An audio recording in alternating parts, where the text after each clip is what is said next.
नमस्कार श्रोताओं, मैं डॉक्टर पूनम चंद्रलेखा, संपादकीय सलाहकार सदीनामा की ओर से प्रस्तुत कर रही हूँ 4 दिसंबर सन 2020 का संपादकीय, जिसे लिखा है हमारे संपादक जितेंद्र जितांशु जी ने, जिसका शीर्षक है प्यार पर पहरा या पहरे पर प्यार।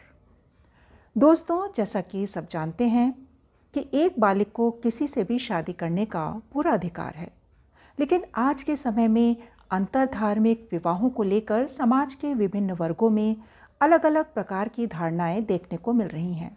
स्वतंत्र देश में विभिन्न धर्मों के लोग स्वतंत्र रूप से विवाह कर सकते हैं, इसमें कोई दो राय नहीं है।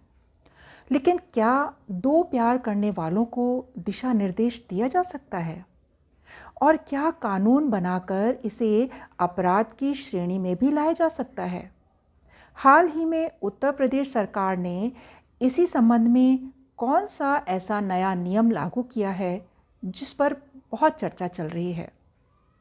इसी विषय से जुड़े हुए कुछ महत्वपूर्ण तथ्यों की पड़ताल करता है आज का यह संपादकीय प्यार पर पहरा या पहरे पर प्यार।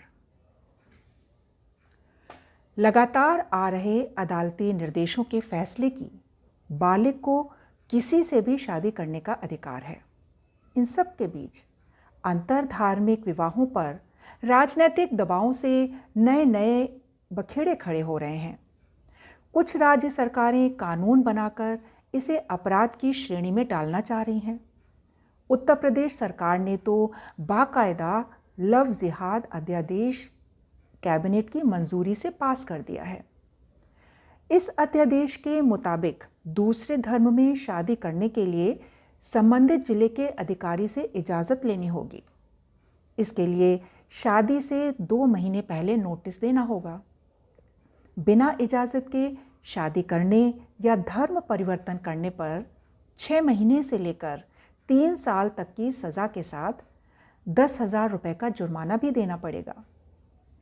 असल में यह अध्यादेश कोई लव जिहाद जैसी चीज़ नहीं है, लेकिन मीडिया ने इसे लव जिहाद का नाम दे रखा है। असल में यह विभिन्न उच्च न्यायालयों के फैसलों के बाद कानून की शक्ल में आया है। इन उच्च न्यायालयों में हैं इलाहाबाद, मध्य प्रदेश, कर्नाटक और असम। आज़ादी के पहले आर्य समाज का जो आंदोलन रहा वो आज के समय में मुख्यतः शादी करने तक रह गया है। हिंदुओं में बहुत सारे लोग आर्य समाज मंदिर में जाकर शादी कर लेते हैं, जो सामाजिक और कानूनी दोनों तरह से मान्य है। लेकिन शादी से पहले धर्म परिवर्तन करवाना या धर्म बदलकर शादी करना धोखे देने जैसा है। इलाहाबाद उच्च न्यायालय ने इस तरफ इशारा किया है और यह माना है कि सिर्फ शादी के लिए धर्म बदलना ठीक नहीं है।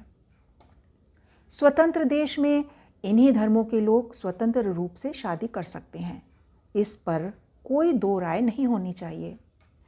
जिस अधिनियम को उत्तर प्रदेश सरकार ने लागू किया है उसका नाम है उत्तर प्रदेश विधि विरुद्ध धर्म संपरिवर्तन प्रतिषेध अध्यादेश सन 2020।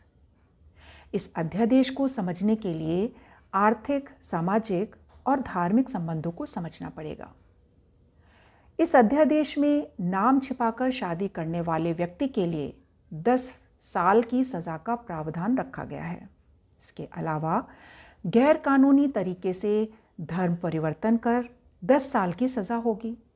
साथ ही 15,000 रुपये तक का जुर्माना भी भरना पड़ सकता है। सामूहिक रूप से गैर कानूनी तरीके से धर्म परिवर्तन कर 10 साल की सज़ा और 50,000 तक का जुर्माना शामिल है। इसी लाइन पर मध्य प्रदेश सरकार भी इस तरह के अध्यादेश को लाने की तैयारी में है। झूठी मोहब्बत और झूठे नाम से ठगी करना गलत है। हर चीज़ की जानकारी उन दोनों को होनी चाहिए जो शादी करने जा रहे हैं। सरकारें आती जाती रहेंगी, लेकिन इस तरह के माहौल में प्यार करने वालों को कोई दिशा निर्देश नहीं दिया जा सकता। यह सब खालिश भरोसे पर ही निर्भर रह सकता है। अब हम इस पूरी स्थिति को क्या कहें? प्यार में पहरा या पहरे में प्यार? आमीन। तो दोस्तों, यह था आज का 244वां संपादकीय। कल एक और नए विषय के साथ हम फिर हाजिर होंगे। तब तक के लिए नमस्कार।